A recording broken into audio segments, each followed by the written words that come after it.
We thank you, Lord God, for this new day.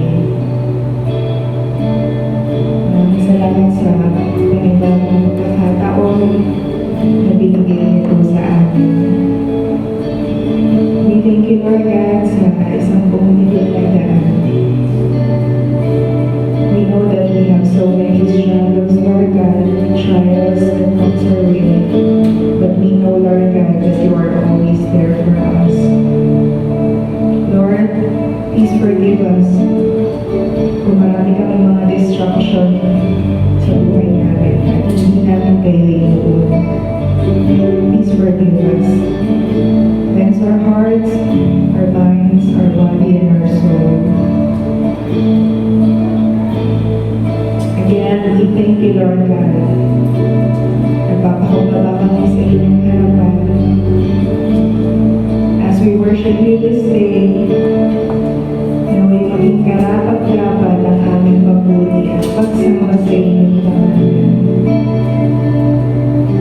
We declare your name, Lord God, over our enemies,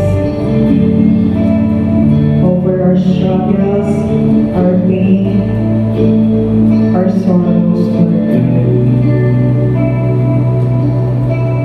Even though in our happiness, Lord God, as well, we declare your mighty name, and in the mighty name of Jesus, Lord God, we believe in your truth. And we continue to trust in your name, Lord God.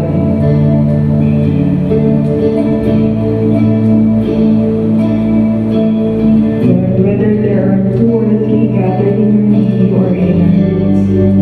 And we pray, Lord God, that you are always here with us.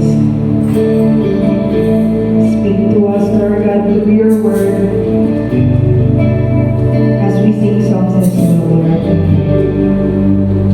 We bring you back all the praises and thanksgiving to you, Lord God, in Jesus' name.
Church.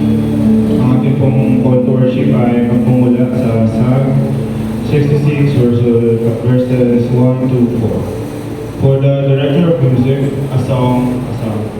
Shout for joy to God and all the earth. Sing the glory of His name, make His praise glorious.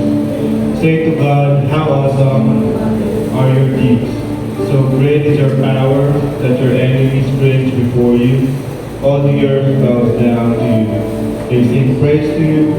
They sing the praises of your name. Purihin Diyos sa bukas ng Amen. Magandang umaga po ulit sa ating lahat. Are we ready to praise our Lord? Amen. Let's sing This is Amazing Grace.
speak to us, Lord God.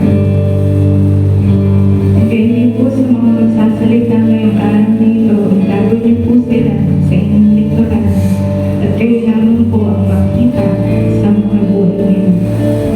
Lord, we praise you and we surrender our lives to you, Lord God.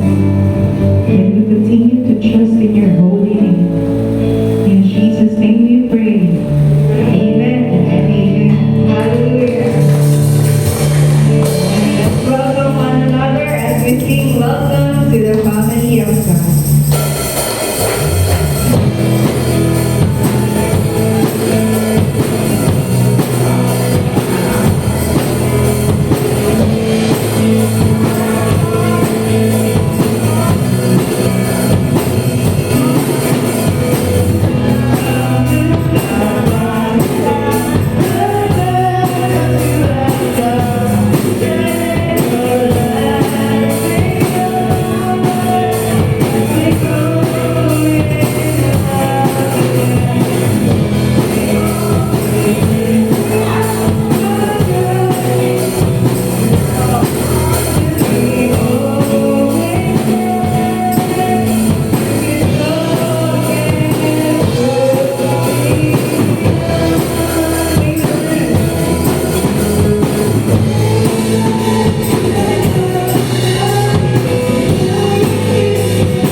Amen.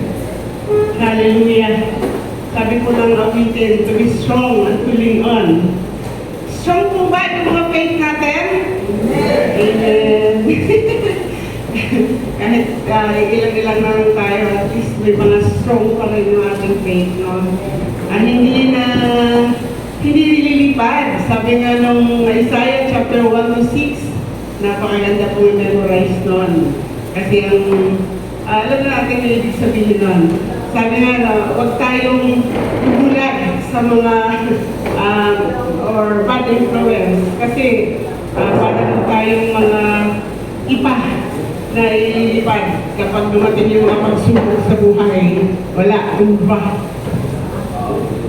tayo. Wala tayo, hindi na tayo makabangon. So, tumulad daw tayo ng isang puno at nakatanim sa gilid ng batisan.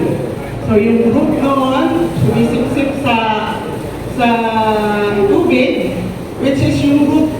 Yung tubig ay nagmumula, yung ibig sabihin noon sa Panginoon.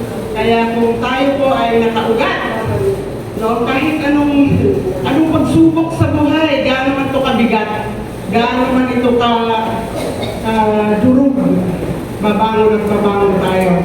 Dahil ang pinaglilingkuran natin hindi tao, kung hindi ang dakilang Diyos na makapangyarihan sa lahat. Diba? Purihin ang Panginoon sa mga strong in faith. Lord to God, hallelujah. Maraming salamat po, dakilang Diyos.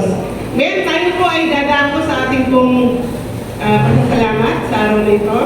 Of course, yan ang aming president ng Women's. So, Tita Wee?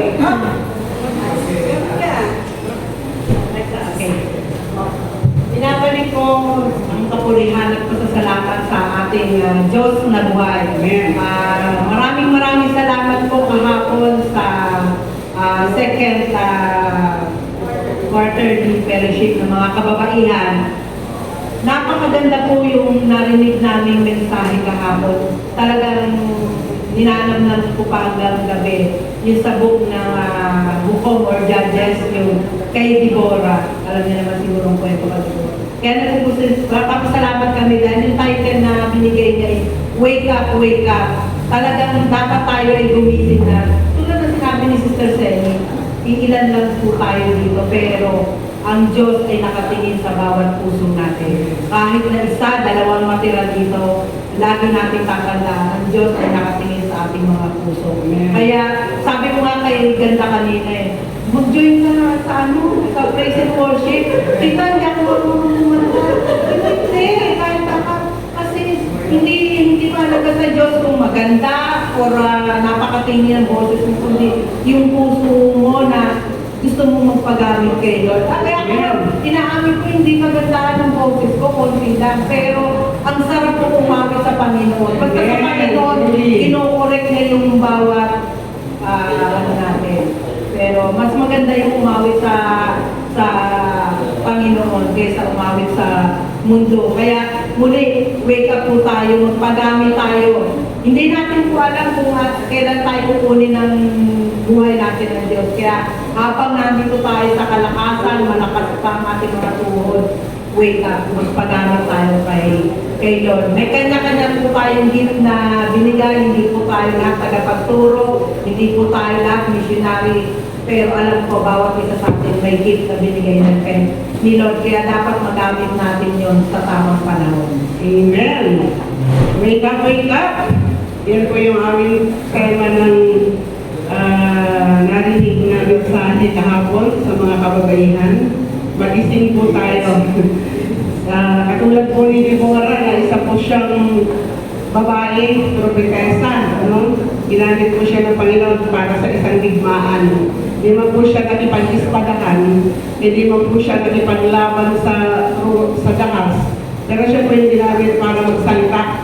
No? Siya po yung strong talaga of course, sinamahan niya po si Barat, pero may mga conditions po yun. Kaya purihin ng Panginoon sa atin po na mga mananampalataya, magpatuloy yan po tayo. At patuloy po hanggang naghihintay tayo sa ating Panginoon. Kung kailan naman yung buhay na hangganan natin, at least naglilingkod tayo sa Panginoon. Huwag po tayo patulog-tulog, wake up po tayo. Ayan. Purihin po ang ating dakilang Diyos. Kung mayroon pa po, mga pasasalamat, mayroon po po ba? Wala na? Okay po. Alam ko na sa puso ng bawat isa sa atin ay mayroong mga pasasalamat sa Panginoon, di ba? Every now and then, di naman nawawala yung pasasalamat sa Panginoon na tumitimo sa ating isipan ng ating mga puso. Kaya, sabi nga ni Bitawi, kanina, ang Diyos ang nakakabatid na ating puso at kaisipan. So, papuri po sa ating dakilang Diyos. Tayo po ay manalangin. Dakilang Diyos na amin naman, tunay na po Panginoon, pinupuri ka namin at pinapasalamatan sa inyong dakilang pag-ibig, Panginoon, sa amin. Salamat po aming Ama na hindi niyo po kami iniiwan ayon sa pangako mo, hindi mo kami pinababayaan. Purihin ka o Diyos, habang nandito kami sa mundo ito, naghihintay sa iyong pagbabalik, Panginoon. Lord God, ang buhay namin ay nakalaan para sa iyo. Gamitin mo kami, Panginoon, ayon sa kalooban mo at sa kung paano paraan, Panginoon. Here our lives, Lord, sabi nga ni Isaiah, here we are, here I am, use me, Panginoon, for your glory. Lord, alam mo po sa aming kaisipan, Panginoon, na nais po namin sumunod sa inyo. Bagamat, Lord, may mga bagay na kung minsan natatalo kami sa mundo ito, Panginoon. Patawarin mo po kami kung nasasayang na aming mga araw, Panginoon, na hindi kami nakakapaglingkod sa inyo. Lord God, patawarin mo po kami sa aming mga kapabayaan. Alam namin, Panginoon, na ang will mo, Panginoon, kaya nagbuhay kami sa mundo ito para sa purpose ko. Hindi para sa aming sarili, Panginoon. Hindi kundi para sa aming buhay, Panginoon, sapagkat ang buhay namin ay nagmumula lamang sa inyo. Dakilang Diyos, Lord God, mahapag po kayo sa mga natutulog namin Espiritu, Panginoon, na hindi kumikilos sa buhay ng bawat isa sa amin, Panginoon. Mahabag po kayo, God. Tulungan mo po kami, Panginoon, na humayo, magdala ng mabuting balita, Panginoon. Ipahayag ang kabutihan mo, dakilang Diyos. Gamitin mo ang buhay namin, Panginoon. Tulad po na Isaiah na minsan, Panginoon, nakausap mo, Lord. Sino ang gagamitin mo, Panginoon, Lord?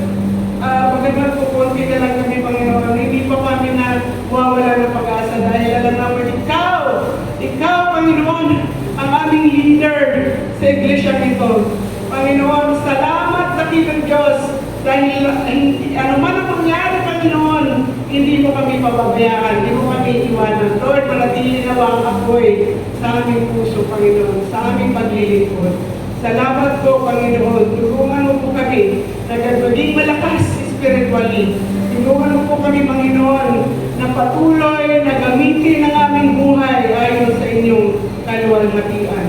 Maraming salamat po, aming Ama. Salamat po, Panginoon, sa araw na ito. Pagpalain niyo po, Panginoon. Humayo po kami at ibahagi ang inyong ibahagi ang inyong salita, Panginoon, sa natitirang mga oras, Lord God. Sa araw na ito, Panginoon, ang iyong kapurihan, ang iyong kadakilaan ay maigayan, Panginoon, hindi lang sa lugar na ito, kung hindi sa bawat sulok ng subdivision na ito at kung saan naman kami idadako. Purihin ka, O Diyos, maraming salamat po, Panginoon. Dalangin namin ang aming tagapagsalita.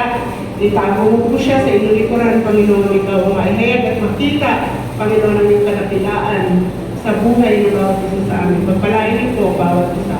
Maraming salamat po, aming Ama. Manisang dalangin. In Jesus' name we pray. Amen.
Our hymn says, Lord, lift me up and let me stand by faith on heaven's tableland, a higher plane than I have gone. Lord, plant my feet on higher ground. As we sing our hymn this morning, we believe that as we grow in Christ, we are pressing on the higher ground. We are pressing on our growth to live every day for Jesus Christ.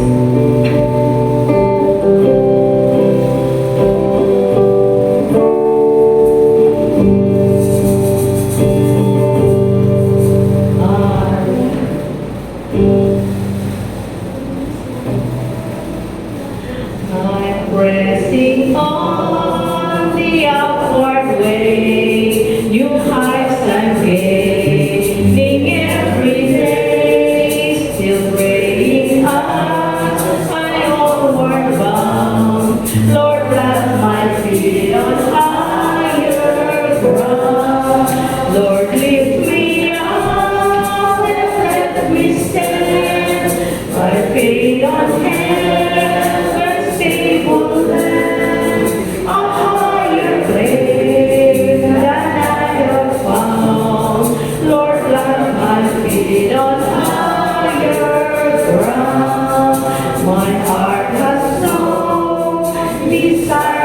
stay where doubts arise and fears dismay. Though some may dwell where things abound, my prayer, my aim is higher ground. Lord, lift me up and let me stand by faith on heaven's stable land, a higher lane that I have found. Lord, plant my feet on higher ground.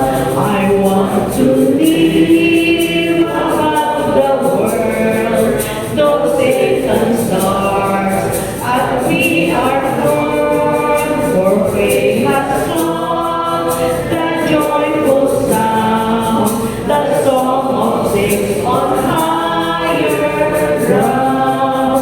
Lord, lift me up and let me stand by faith on heaven's stable land, a higher place that I have found. Lord, plant my feet on higher ground.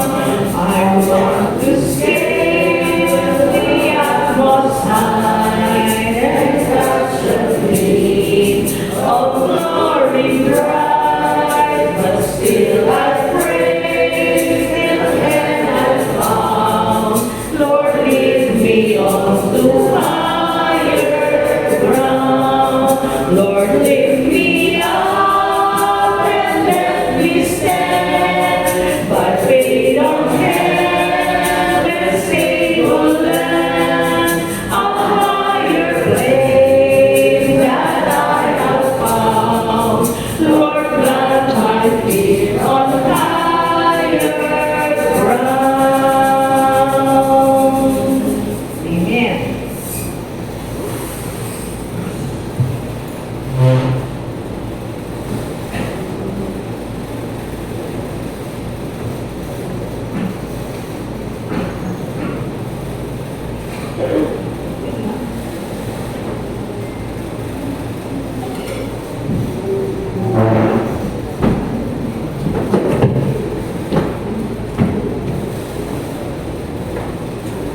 Hello.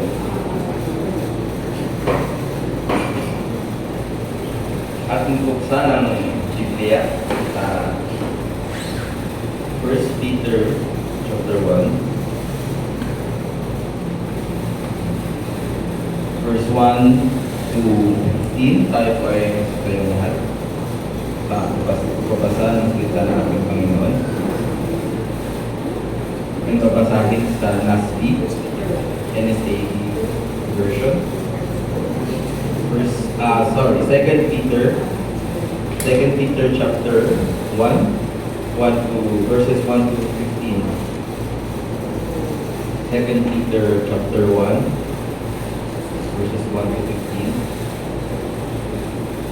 Simon Peter, a bondservant and apostle of Jesus Christ, to those who have received a faith of the same kind as ours, by the righteousness of our God and Savior Jesus Christ, grace and peace be multiplied to you in the knowledge of God and of Jesus our Lord, seeing that His divine power has granted to us everything pertaining to life and godliness, through the true knowledge of Him who called us by His own glory and excellence.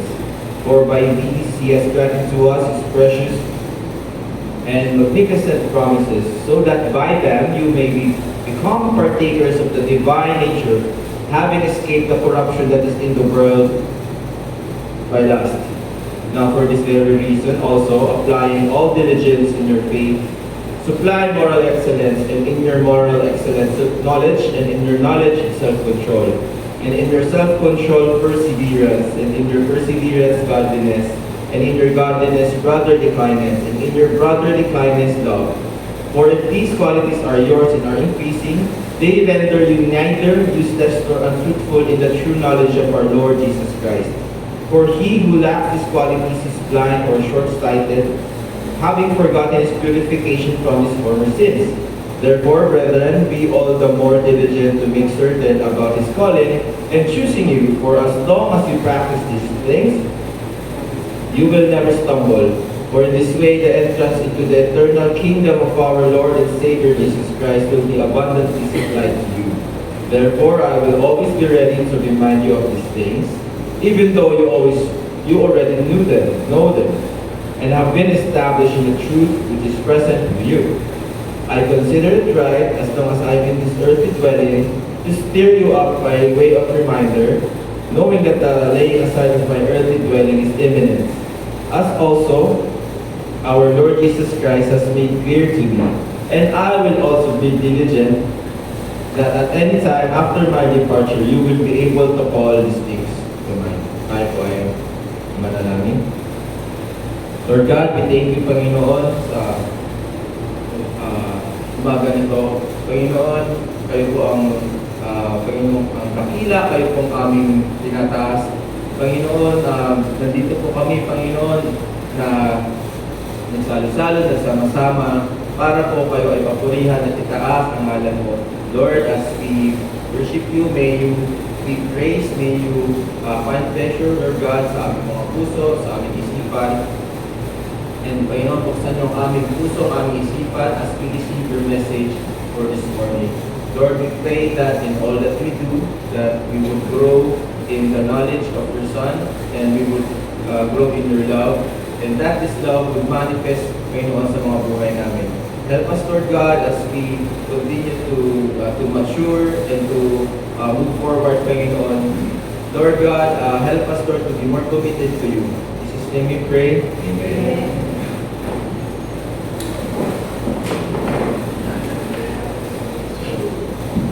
So, sa umagang ito, while I was preparing, I remember yung kung narinig ko na merong Bitcoin. Tapos, sabi ko, that was 2013. Sabi ko, ano yung Bitcoin? Tapos, tinignan ko yung presyo. Ano daw, di ko maintindihan yung Bitcoin. Tapos, tinignan ko yung presyo, may dollars. Ano ba nun? I think, $13,000 per Bitcoin. Sabi ko, ay sayang. Hindi ako pumili, 2013. Sayang, wala na. Ayoko nang bumili nito. Kasi pag bumili ako nito, nalulugi ako. And then,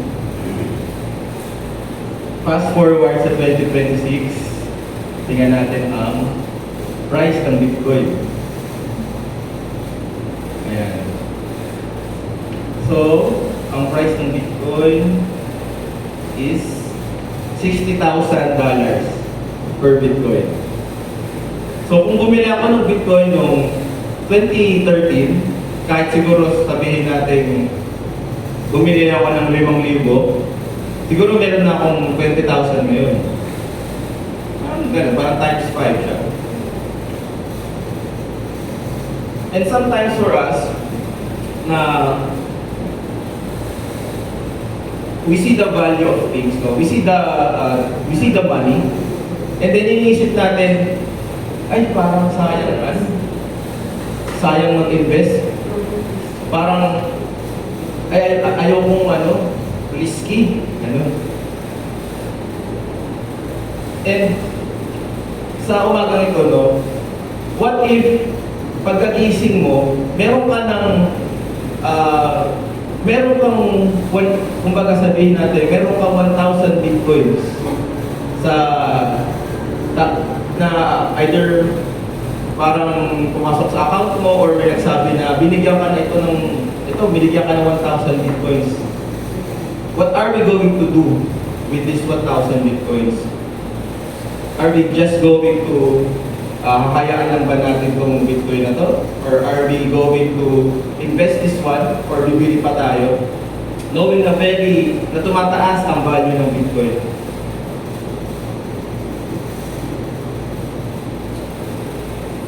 And in one instance, no, naalala ko din na nung high school ako, elementary at high school ako, hindi po ako gumagamit ng salamin. Tapos, lagi ako nasa likod ng classroom. And then, pag merong lecture sa harapan, hindi ko siya nakikita. So, pag may lecture, nakikita ko lang malabo. Nakikita ko lang, nagtawag nito. Ano kaya yun? And then, nung high school, saka ko naisipan or nagpagawa ng salamin. So, nung high school ako, meron na ako salamin. And then, kahit nasa harapan ako, kahit nasa likod ako, nakikita ko na yung text. Nakikita ko na yung kumbaga yung nasa blackboard.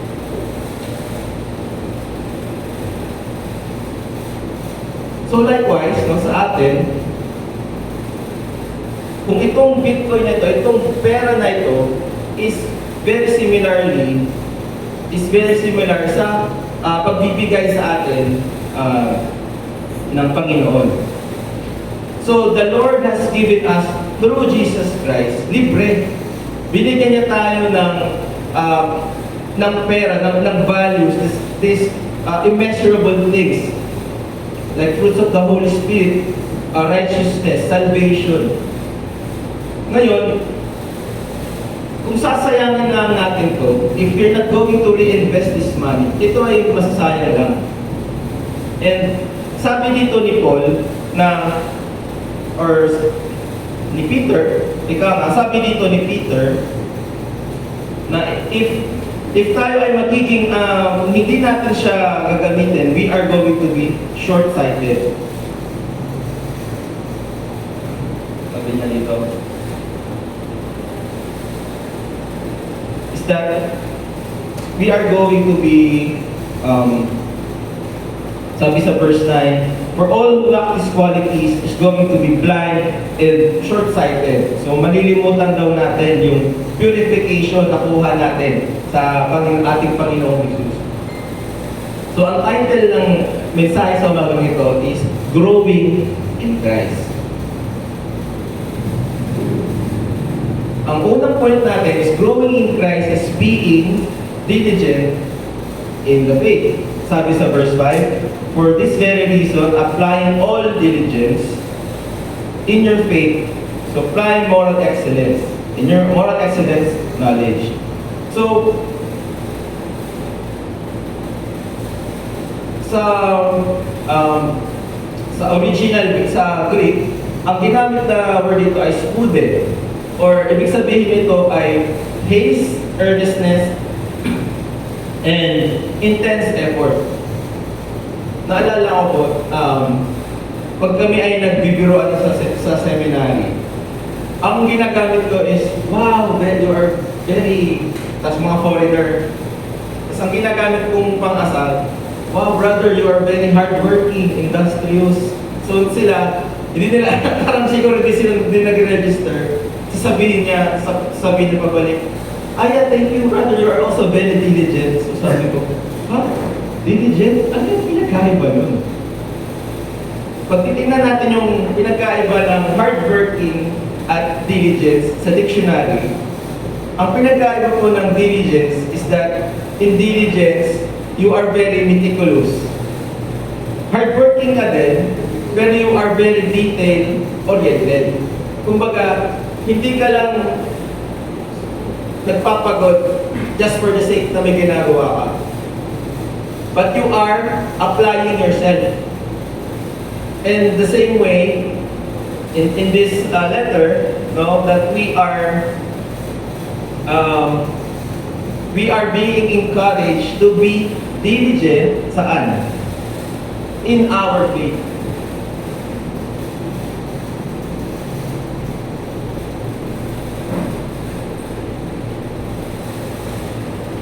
And one of the criticisms sa church history ng ang criticism sa grace or sa ating mga evangelicals is that lalo yung may term na once saved, always saved.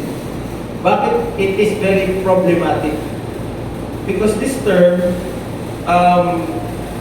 para niyang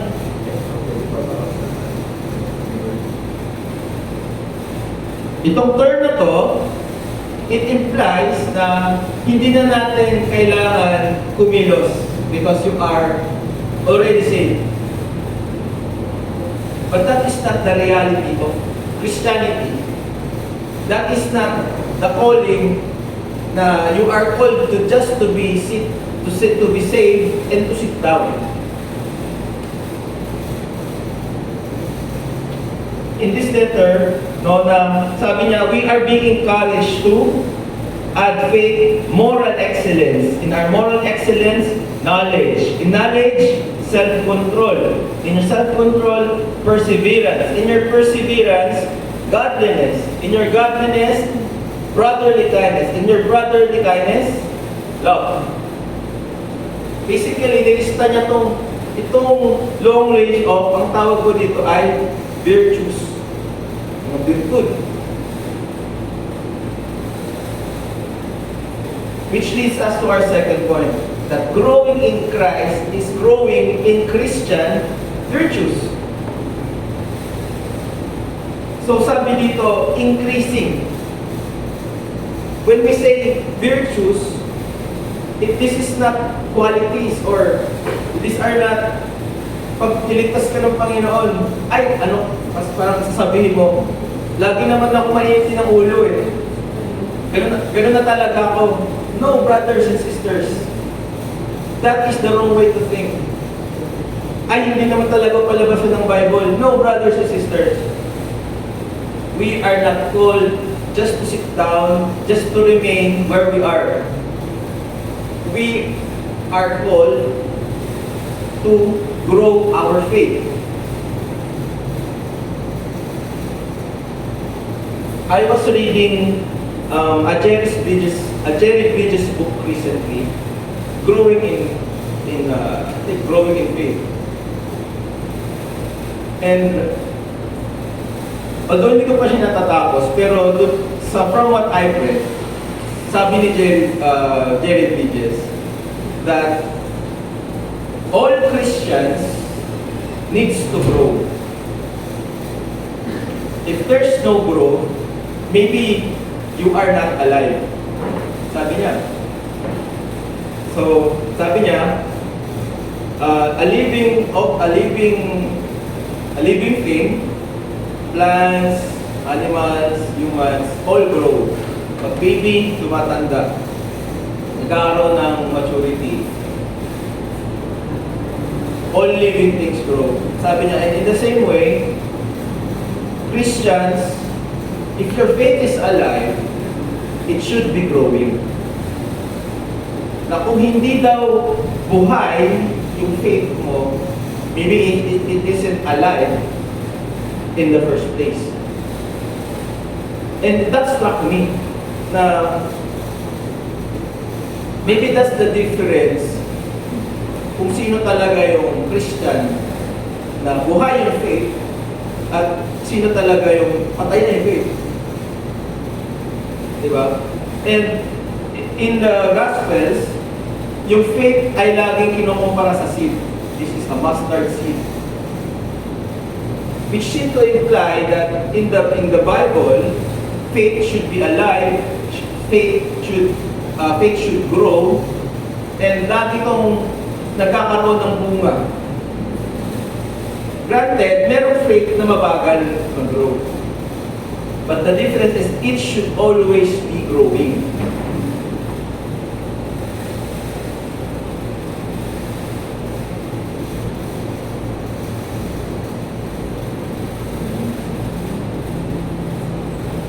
In verse 5 to verse 5 to 7, nilista dito ano yung excuse me, ano yung tinatawag na Christian virtues.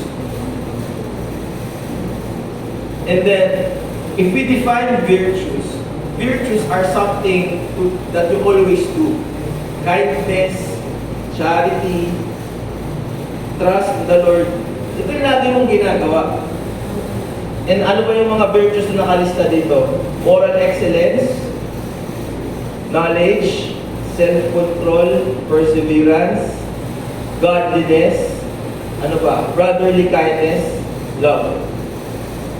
When we say that we should have their virtues, is we should have all of this. We should practice all of this.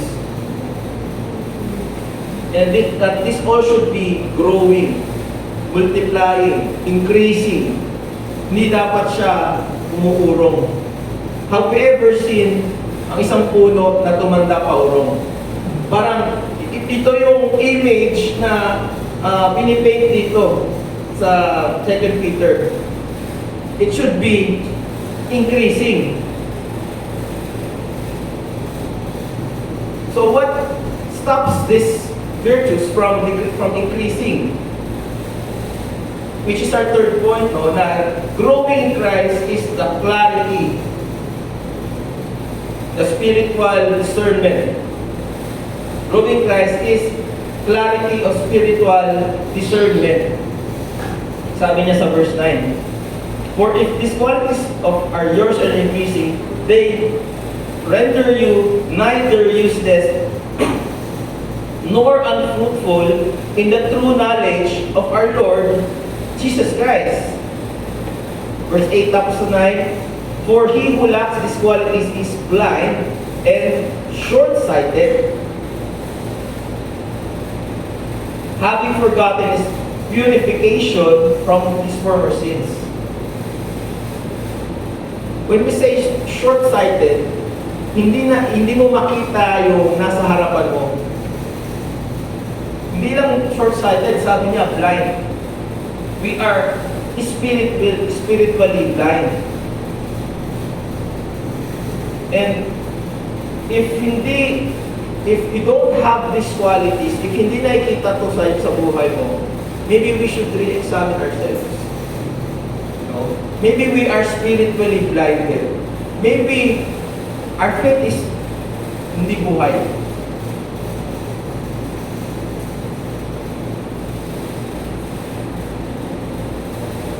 Because being a Christian is being diligent in our faith, growing, increasing. Mga kapatid, this is a warning to us na if these qualities are not seen in us, hindi nakita yung fruits of the Holy Spirit sa atin, itong mga qualities na itong mga virtues na ito sa atin, possible na we are blind, that we are short-sighted, that we haven't yet been purified by the Holy Spirit. We haven't yet been covered by the blood of Jesus. And it continues in verse 10. No? Now, therefore, brethren, be more diligent to make above his calling and choosing you, for as long as you practice these things, you will never stumble. Which goes back sa word na virtues. So, meron kaming class na tinatawag na Christian ethics. Tapos, sabi nung teacher namin, merong tatlong different kinds ng ethics. Merong about rules, merong about consequences, rewards, tapos yung pangatlo is about virtues. So, when we say about rules, you are a Christian, you follow God, because alam mo na ito yung tama. So, you obey the Ten Commandments. Strict na doon. Pag wala doon sa Bible, wala doon sa rules, hindi mo nabasa, hindi mo gagawin. Kasi, sumusunod, kumbaga, kumikilos ka lang dahil that's a rule. Nag-iisip ka lang dahil, dito kasi yung rules. Hindi na ako mag-iisip. Basta ito yung nakalagay. These are rules. Then the second one, possible, pwede naman natin i-bend ng konti yung rules. Kasi for the sake naman na maging masaya or for sake na maligtas yung ibang tao, bend natin ng konti. So, ang tawag consequences. Pwede nating palitan, pwede naman mag ganon. But the third one, I believe, should be how we should live. It is about virtues. Doesn't matter what you are. I'm a sinner. But I will practice godliness, self-control, moral excellence, perseverance, brotherly kindness, love. Doesn't matter what I am. I come to the Lord as a sinner, I will practice these things. This is called virtues. The Lord has commanded these things. If you rule-based ka, gagawin ko to dahil these are rules, kailangan gawin. Second, kung ikaw ay yung pangalawa, gagawin ko to kasi nabibless ako. I will be kind, I will do charity kasi alam ko babalikan sa akin. But if you are third one, if we follow these virtues, sabihin mo, I will become all of these things regardless kung ano ako sa umpisa, kung ano marireceive ko, my identity is in Christ. That's it. I will become kind, I will become loving, I will become generous, I will become honest. Kahit anong mangyari sa akin, kahit ano yung past ko, because my identity is in Christ. Because I am a Christian, I will practice all of these things. Kahit wala akong makita ngayon, I will practice all of these things. I will make sure na magiging Kristo kahit hindi ako ma-rewardan.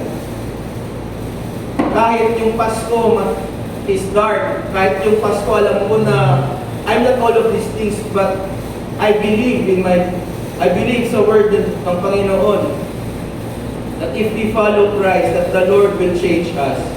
That it is not by our own power, but by the power of the Holy Spirit. I only need to believe the Lord. Tapos, that's it. Hindi ka na magrarason, Lord, ang hirap kasi sa Pilipinas, kurap yung mga officials, ang hirap maging honest, Lord. Ang hirap maging matapat. Ang hirap maging good citizen, Lord. Kailangan kong lumaban dahil ganito yung environment ko. But remember, we are called by the Lord. What is our great commission? Disciple the world, teaching them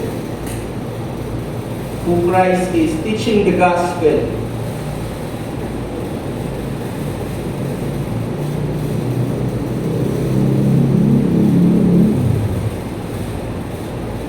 And in this letter of Peter, na increasing, when we say virtues, now we do not stop doing them. Na lagi mo siyang ginagawa. We do not stop, that we always do it diligently. When we say virtues na ito na yung identity mo, gagawin mo siya kahit anong mangyari. Dahil ikaw ay Christian, that's why hindi ka na magiging mainitin ng ulo. Dahil ikaw ay Christian, ikaw ay magiging mapagpatawad na. Dahil ikaw ay Christian, ang identity mo na kailangan maging mataas yung integridad ko. Hindi dahil ang tatay ko, ang pamilya ko, masisira yung pangalan ko, mapapaya ko. No, you are Christian. You do all of these good things dahil ikaw ay Christian. Dahil yung identity mo ay naka-centered na kay Christ. And you do it diligently. Kung ikaw ay nagtatrabaho, gagawin mo ng maayos yung trabaho mo. Hindi ka mag-shortcut. Kung ikaw ay nag-aaral, hindi ka mag-AI. Hindi ka mangongopya. Hindi ka mandadaya sa mga exam mo. Hindi ka mangungupit. Because, why? You're a Christian.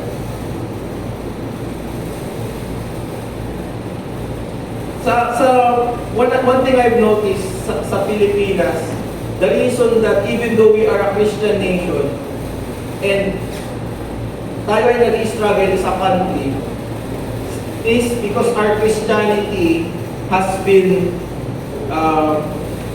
changed. Hindi na to yung Christianity na tinuro ni Jesus na nasa Bible. Everything, even sometimes kinikriticize natin yung mga Katoliko, but look at us as evangelicals. We also have our own share of problems. Na sometimes, yung mga tradition, yung mga practices, iniisip natin, kasi ganito eh. Kasi ganito yung alam ko eh. But, have you read the Bible? Diba? Parang minsan, sometimes, kailangan maging practical, kailangan makasurvive. And that's the reality of being in the Philippines. Kailangan natin maging resilient. Kailangan natin maging wais.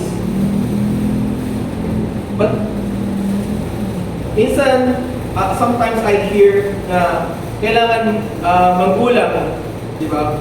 Is that really a Christian virtue or is that the consequences ng environment natin? Mga kapatid, we must examine ourselves, even how we practice our faith.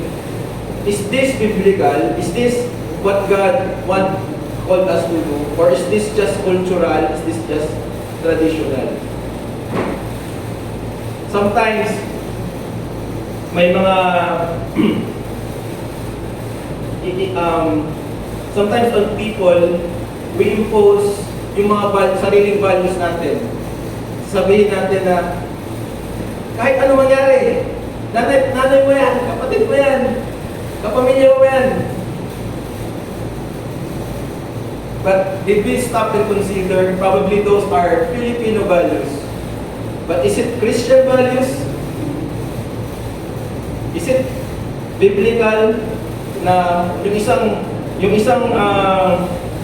isang kapatid na walang anak, siya yung mag-aalaga sa magulang? Is it really biblical?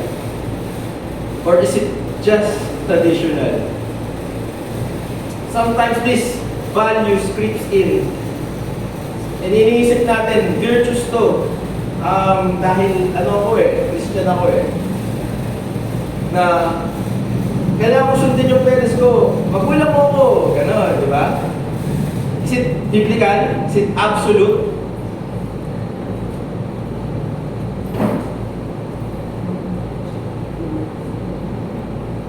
The point is, God, the teachings of the Lord is above culture. It's above Filipino cultural values. And these virtues is hindi siya cultural lang sa time ng mga Hudyo, sa time ng mga early Christians. These values is values of God. Moral excellence, knowledge, self-control, perseverance, godliness, brotherly kindness, and love. Itong mga virtues, values na to, this goes above kung ano yung environment natin, kung nasaan tayo, kung ano yung identity natin. These are not excusable. Kahit nasaan lugar tayo, ano yung situation natin, whether estudyante tayo, whether nagkatrabaho tayo, whether umaasa lang tayo, these are all part of our calling. Kasama to. If you're a Christian, we should do all of this diligently.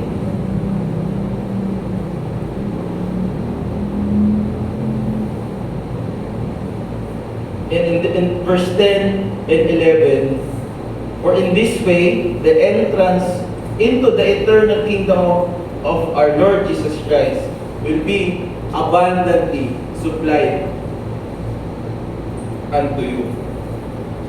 Recently, I think there has been a lot of debate. Ano ba yung ligtas? Yun ba yung nag-accept kay Jesus Christ?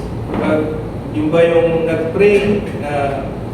Or ano ba nauna? The generation ba? Sanctification ba? All of these debates are pointless if there's no transformation. Probably yung answer na hinahanap natin, are you a Christian or not? Is the result, is the fruit, is our lives. Probably the best way na malaman ni Christian yung tao is sa buhay niya.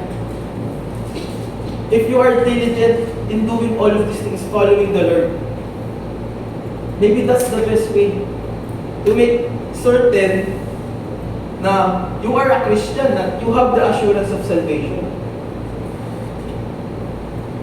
Sabi niya sa verse 10 that you will never stumble. Dahil ikaw ay hindi ka na bulag, hindi ka na spiritually blind. You will go through life, you will be able to see the attacks of the enemy. You will be able to see unrighteousness. And then you will be able to make a stand. Kasi sabi dito, kailangan may moral excellence eh. Hindi pwedeng complacent tayo sa unrighteousness. Sabi dito, you will never stumble. And this is how Christians should act. This is our calling. Sabi niya, that verse 10, to make certain of our calling in choosing you. So we are called not. So a Christian is a calling. Na hindi ka lang naging Christian dahil ikaw ay pinanganak sa pamilya na yan.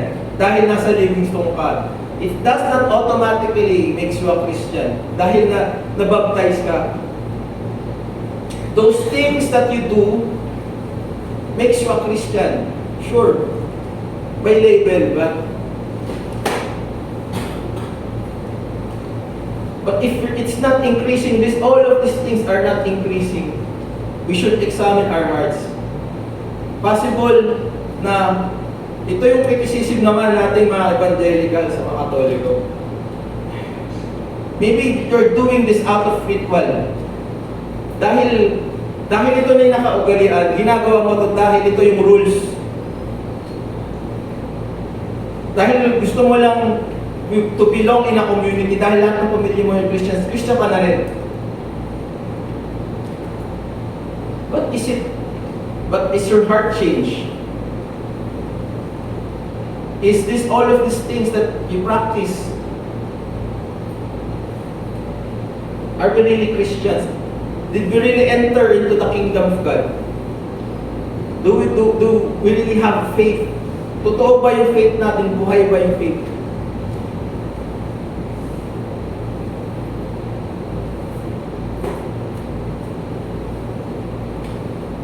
Which is our last point, na growing in Christ is being certain of God's calling and salvation.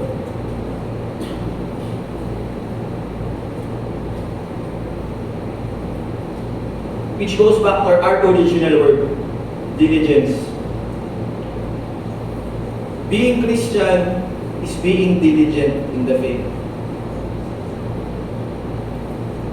Na hindi ka lang hardworking, na hindi mo lang inuumpog yung ulo mo, mag-pray, mag-fast, mag-attend ng church. Why? Dahil ito na yung routine mo. But you do it because your heart is changed. Do it because this is you. Ito na yung identity mo. And then you want to do all of these things as well. That you are diligent na you practice all of these things. You practice kindness, you practice moral excellence, you read the Word of God, you love, you persevere, you are godly. You are all of these things. Nang-assurance dito, if we do all of this, not do, but if we are diligent and we practice all of these things, it's a strong assurance of salvation. Nabuhay yung faith mo, it is growing, it is increasing. Na hindi ka lang Christian na hindi ka lang Christian dahil sinasabi mo lang, but you are truly Christian. That God really called you into His kingdom, that your heart is actually changed.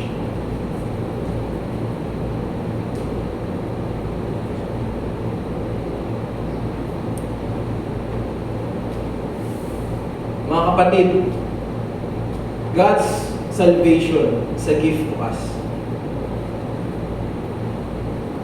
God's being a Christian, however, is a calling.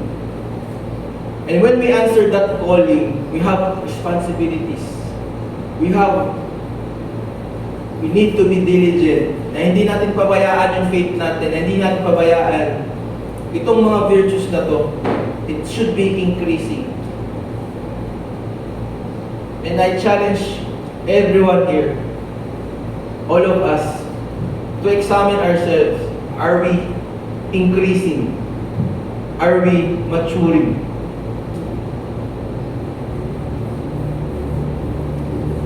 May I invite praise and worship dito Sarah.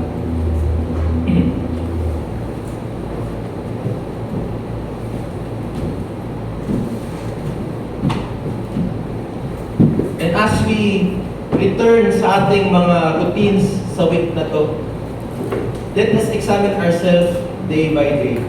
Pagkagising natin sa umaga, just 5 minutes, Lord, did I grow today? Did my faith change today? Did I grow in kindness? Did I grow in love? Did I grow in kindness? Did I forgive someone today? Because being a Christian is not does not stop at salvation. It continues. It transforms us. Being a Christian is about maturing in the Lord, growing in faith. May I request everyone to please rise as we pray. Our Lord, our Heavenly Father, we come to you in humility. Examine our hearts today. Examine our lives today. Lord God, help us, Lord, to commit. Help us, Lord, to follow you.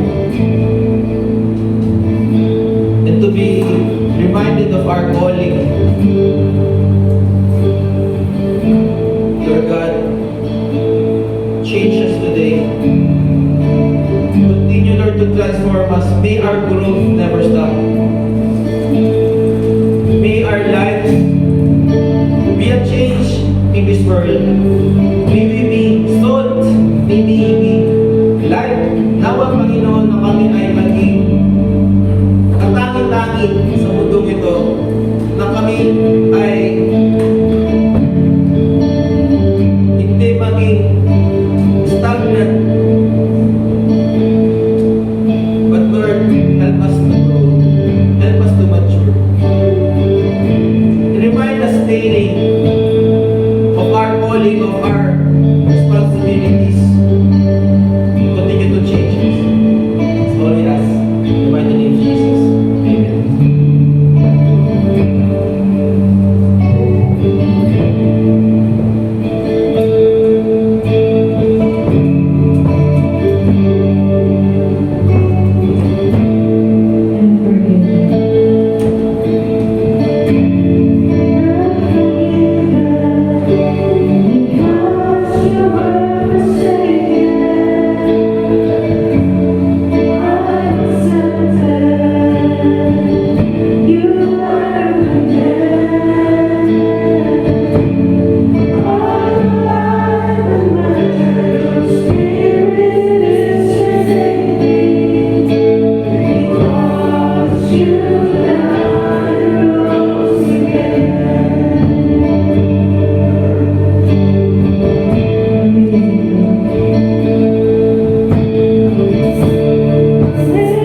kayo nagbabago.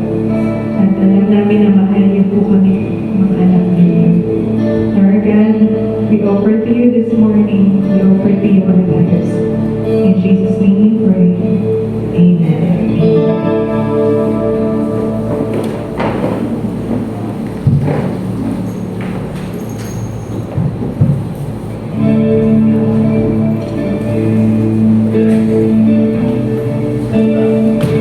Let's continue to honor the Lord. Sa umagang ito, praying our hearts to worship Him through the giving of our tithes, our pledges, and our love offerings.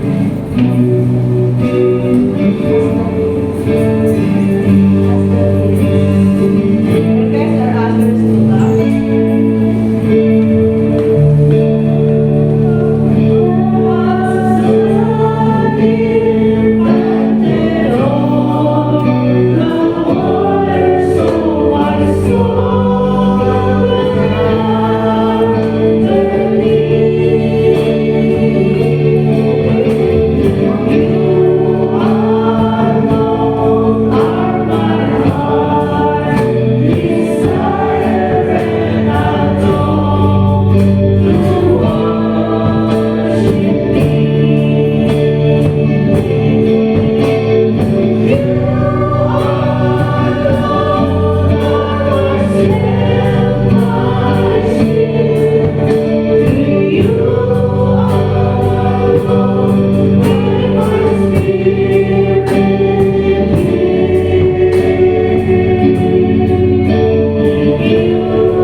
Muli magandang umaga sa lahat.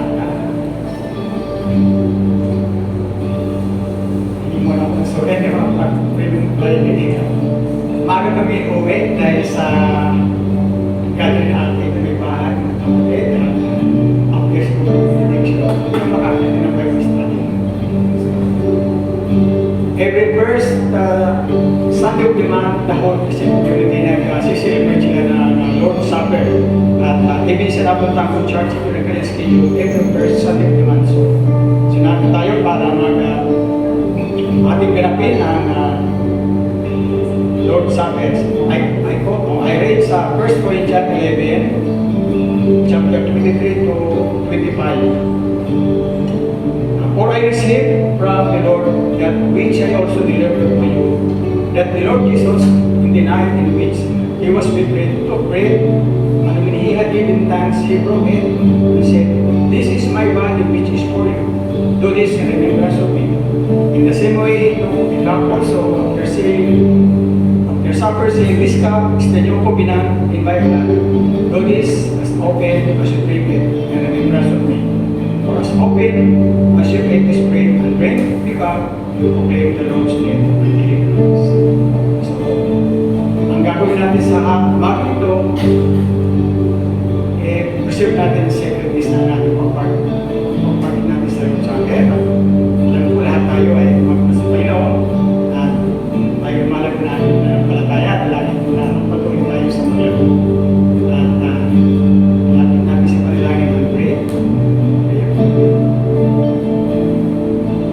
ang Diyos na pag-ilan sa bagong ito at ito ay patuloy na naman ang sa inyo. Hindi namin Ama na kami ay patuloy na nalinis mo. Salamat po Ama sa pagkakaro sa bawat isa. Ako sa Panginoon ko yung nagbayad ng lahat ng aking kasalanan doon sa krus ng Kalbaryo. Salamat Panginoon sa kapatiran sa pag-ibig mo at sa kaligtasan ng ibig sa pag-ibig. Kaya nawaman na natin sa Panginoon ng Jesus. Amen. Ano sa pagkakalay? Yes, Lord. Lord's Supper, Lord, Lord. Oh, Lord, matandaan ko, Lord, natin yung gusto ko, Lord. May ko, Lord, ito po, Lord, ito po, Lord, reflection. Ginawa ko ang Lord sa akin. Awa ko, Lord, ibigay ko, Lord, namin sa iyo ang lahat. Abig ko, Lord, buhay. Lord, hindi ko magabi, Lord, yan sa inyo ng buhay. Hindi ko, Lord, natalo, Lord, para ko, Lord, sa akin. Ibigay ko, Lord, namin sa inyo. For us, in your grace and in your love, separate. Amen. O, tayo na po ay mag-participate sa ating Lord's Supper.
In the same way, he took the cup also after supper, saying, "This cup is the new covenant in my blood. Do this as often as you drink it in remembrance of me." Sabi-sabi ko tayo.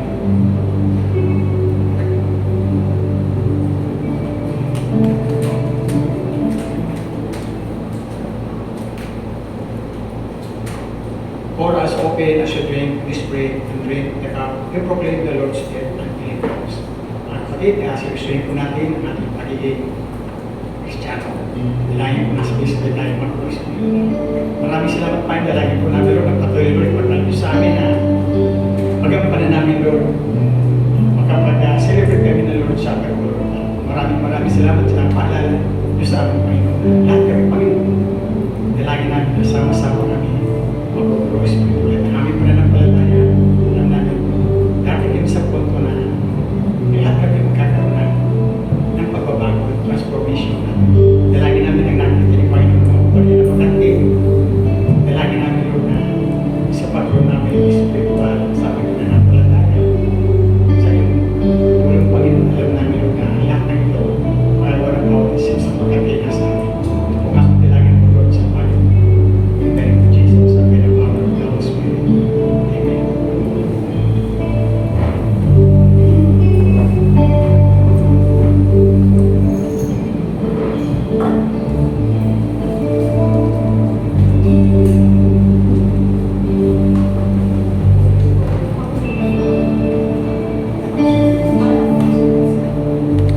nagpapasalamat kay Lord sa kanyang pong tunay na pagpapala po sa atin. Sa isa pong magandang teaching. At saka sa isa rin pong magandang Lord's Supper. Yung mga bagay po na napakagandang paalaala po para sa atin. So, dalawin na po tayo sa ating mga announcements. Meron po ba tayo yung birthday celebrant? Sino yan? Si Ate Jamil. Meron po si Ate Jamil.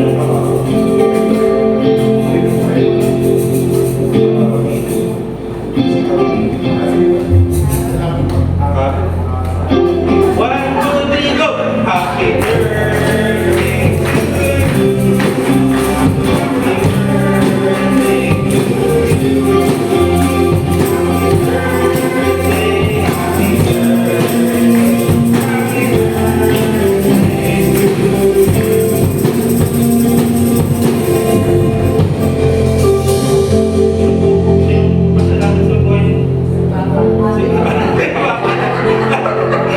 Dito, pasalamat para sa buhay ni Ate Jamil.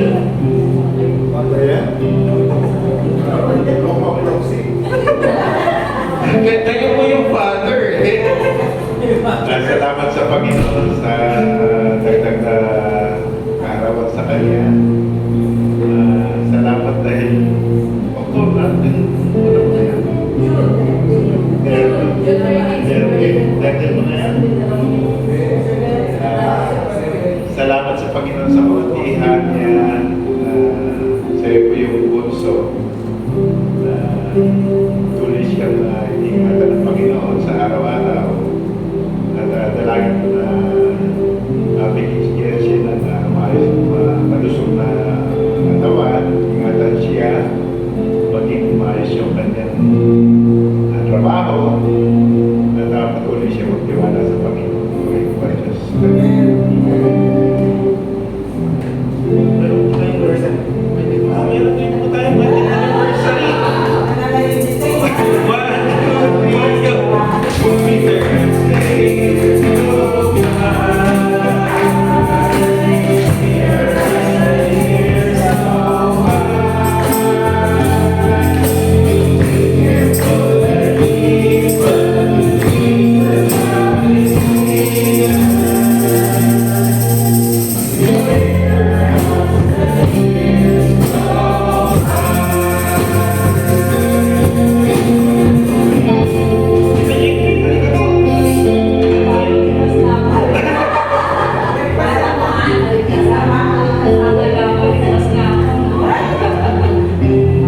Salamat sa Panginoon for 34 years. Parang kailan na parang kabigat na ugali ngayon na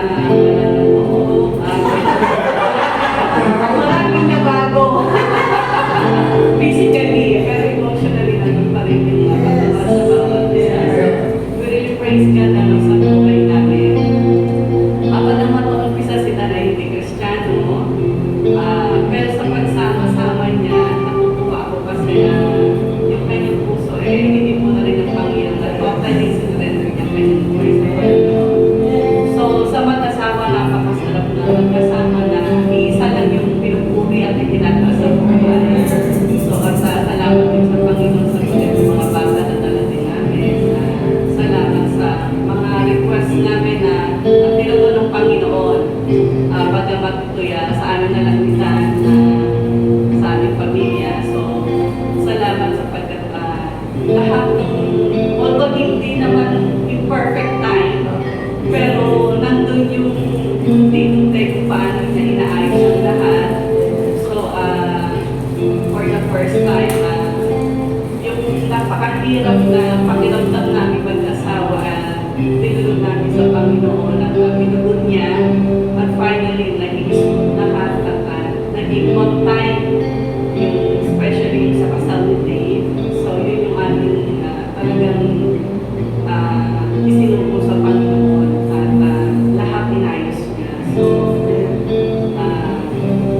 una panalangin ko lang kay Dave, sana balik-pasin yung edad nila na 29. Kasi si Dave asawa 29. Pero si Dave is 33. So, salamat sa kanya kasi lahat yung niya yung mga panalangin natin. Basta yung ating puso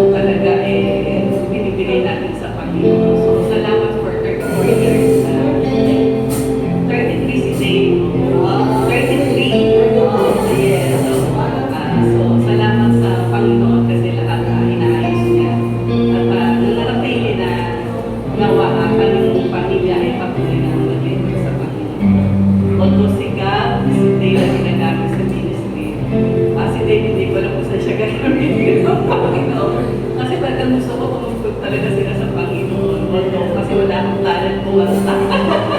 So sabi ko, Lord, mga bata gusto kong makita na sumusunod talaga. So, praise them kasi ginagamit sila ng Panginoon. Taas po natin yung ating mga kamay. Panalangin po natin yung ating mga birthday celebration. Yes, Lord, Father God, patuloy po rin kami malapit sa inyo. Araw na ito, patuloy kami nagpapasalamat sa panibagong po rin na taon na hinigay niyo po rin kay Ating Yunite. Pero ito, patuloy po rin magbigay po rin sa kanya ng kalakasan ay sa kapahamukan, Lord God, Lord, good health and bless her, Lord, in all aspects of my life. Lord, wisdom, Lord God, sa kanyang po rin mga decisions, Lord God, sa buhay. Kaya po rin naman, patuloy po rin na magabay kay Ating Yunite.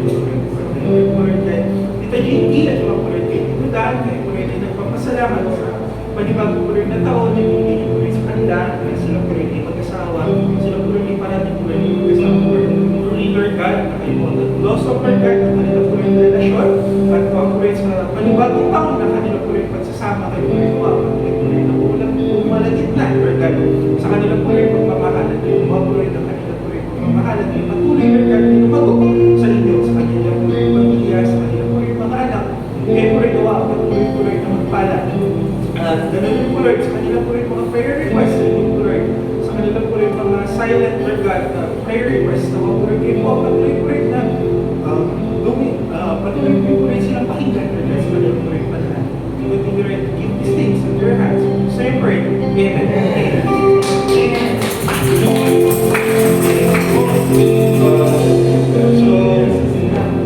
para po sa susunod po natin announcement sa ating Bible study this coming Tuesday po dito po sa church yung ating po Bible study ganun rin po yung ating prayer meeting dito rin po sa church sa Thursday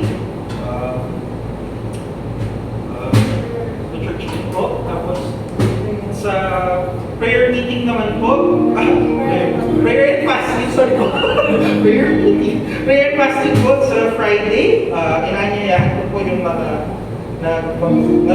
kasama na tayo po yung mag-participate sa ating po prayer and fasting prayer train na tayo po yung nananalan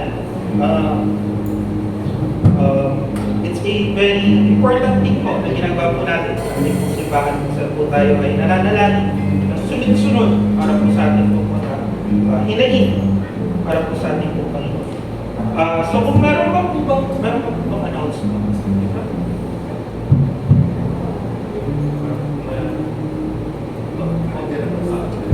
sige po kung wala na po tayo kung wala na po tayong announcements tayo po lahat ay tumayo tayo po ay